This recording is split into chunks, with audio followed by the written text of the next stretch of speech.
자, 오늘은요, 아서 제임스 벨푸어라는 철학자이자 정치가가 단진 아주 흥미로운 생각 하나를 깊이 파고들어 볼까 합니다. 그러면 한번 생각해 보세요. 우리가 느끼는 아름다움, 우리가 옳다고 믿는 선함, 이런 아주 깊은 가치들이 그냥 우주적인 우연일 뿐일까요? 우리가 소중히 여기는 믿음이 어디서 왔는지가 과연 중요할까? 바로 이 도발적인 질문을 오늘 제대로 한번 파헤쳐 보겠습니다. 자, 그래서 오늘 이런 순서로 이야기를 풀어가 볼 겁니다. 먼저 가치의 문제가 뭔지 알아보고 설계에서 가치로 논증이 어떻게 바뀌는지, 그리고 아름다움과 선함의 사례를 구체적으로 살펴본 뒤에 부합하는 기원이라는 결론에 도달해 보겠습니다. 네, 그럼 첫 번째 순서, 가치의 문제입니다. 벨푸아가 어떤 핵심적인 딜레마를 우리에게 던지는지 한번 보시죠. 자, 보시면 크게 두 가지 세계관이 팽팽하게 맞서고 있습니다. 한쪽은 자연주의, 그러니까 우주는 그냥 아무런 목적 없는 물리적인 과정의 결과물이고 생명이나 생각, 아름다움 같은 건 그냥 어쩌다 생긴 부산물이라는 거죠. 다른 한쪽에는 유실론이 있습니다.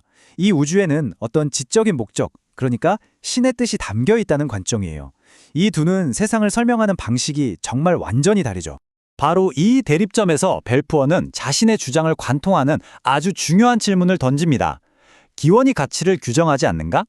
쉽게 말해서 어떤 것의 출처를 알게 되면 그것의 가치도 달라지는 게 아니냐는 거죠. 이게 바로 핵심입니다. 자, 이 질문에 답하기 위해서 벨푸어는 기존에 있던 신의 존재 증명 논증들을 좀 다른 각도에서 바라봅니다. 그러니까 옛날 주장을 그대로 가져오는 게 아니라 완전히 새롭게 판을 짜는 거죠. 원래 전통적인 설계 논증이라는 게 있었어요. 이런 거죠.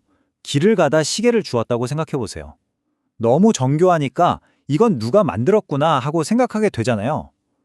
마찬가지로 눈처럼 복잡한 자연의 기관들을 보면 이걸 만든 지적인 설계자가 분명히 있을 거라는 주장이었습니다. 그런데 여기에 찰스 다윈이 등장하면서 상황이 바뀝니다. 다윈의 자연 선택 이론이 아주 강력한 대안을 제시했거든요. 뭐냐면 굳이 지적인 설계자가 없어도 맹목적이고 생각 없는 과정, 그러니까 무작위적인 변이와 생존 경쟁만으로도 오랜 세월에 걸쳐서 마치 설계된 것처럼 보이는 결과물이 나올 수 있다는 걸 보여준 거죠. 이 오래된 설계 논쟁이 힘을 잃기 시작한 겁니다. 그래서 벨푸어는 여기서 아주 영리하게 방향을 틉니다. 좋아, 그럼 눈 같은 기계적인 복잡함에 대한 논쟁은 그만두자.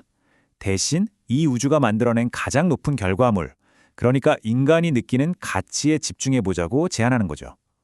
예를 들면 아름다움이나 선함 같은 것들이요. 그의 새로운 주장은 이거예요. 만약 이런 숭고한 가치들의 기원이 순전히 우연이라면 그 가치 자체가 훼손된다는 겁니다.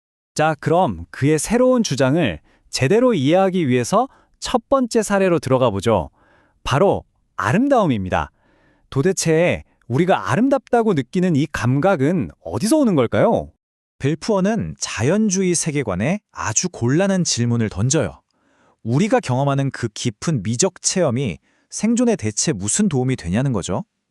감동적인 교향곡을 듣는다고 해서 우리가 더 잘 살아남는 건 아니잖아요. 그런데 왜 우리는 이걸 그렇게나 중요하게 여길까요? 여기 나오는 예시들을 보세요. 감동적인 교향곡, 숭고한 풍경, 장엄한 서사시, 심지어 수학적 증명의 우아함까지. 이런 경험들이 주는 깊은 감동을 단순히 생존이나 번식에 유리한 진화적 사고였다고 설명하기에는 뭔가 좀 이상하지 않나요? 벨푸어는 이렇게 주장합니다. 만약 이런 심오한 순간들이 그저 아무 생각 없는 원인들이 만들어낸 무의미한 결과물이라고 우리가 믿는다면 그 순간들이 주는 가치 자체가 손상된다는 거예요. 우리가 느끼는 이 엄청난 가치가 진짜이려면 그 원인도 그 가치에 걸맞아야 한다는 거죠. 마치 어떤 영혼이 다른 영혼에게 말을 거는 것처럼요. 그냥 원자들이 우연히 부딪혀서 생긴 결과라고 보기엔 너무나 숭고하다는 겁니다. 자, 벨푸어는 이 똑같은 논리를 이제 선함, 즉 우리의 도덕성에 그대로 적용합니다. 그리고 그는 도덕성을 아주 명확하게 두 가지 유형으로 나눠서 설명해요.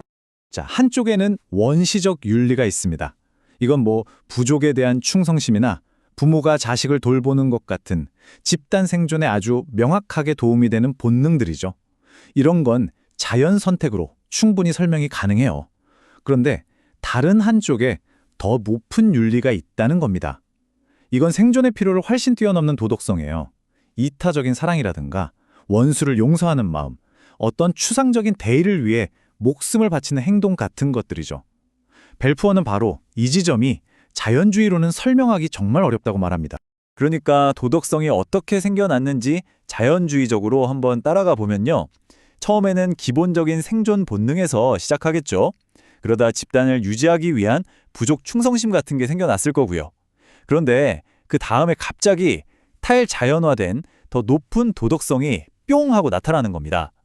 벨푸어가 보기엔 이 마지막 단계로의 도약이 설명이 안 되는 거예요.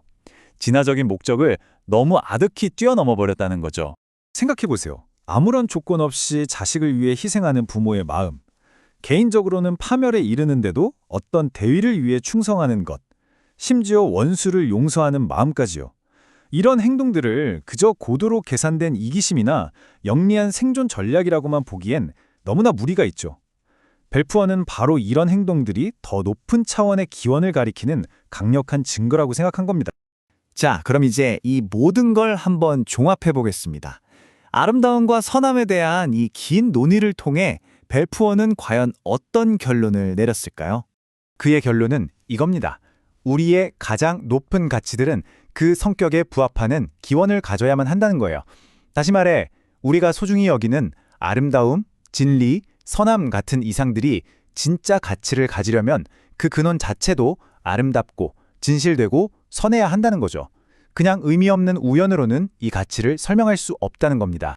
결국 벨푸어가 우리 앞에 내놓는 선택지는 이렇습니다. 만약 우리의 가치들의 기원이 맹목적이고 아무 목적 없는 우연에 불과하다면 그 가치는 힘을 잃고 어쩌면 환상에 불과할지도 모릅니다. 하지만 그 기원이 지적이고 의식적인 목적, 즉 신이라면 그 가치는 진짜가 되고 정당화되고 굳건하게 지켜진다는 거죠. 그래서 벨푸어는 마지막으로 우리에게 아주 도발적인 생각할 거리를 남깁니다. 만약 어떤 믿음의 기원 이야기가 그 믿음의 가치 자체를 바꿀 수 있다면 우리는 과연 무엇을 믿기로 선택해야 할까요? 이건 우리가 세상을 어떻게 바라보는지, 그리고 어떤 가치를 따르며 살아갈 것인지에 대한 아주 깊은 연결고리를 생각하게 만드는 정말 강력한 질문입니다.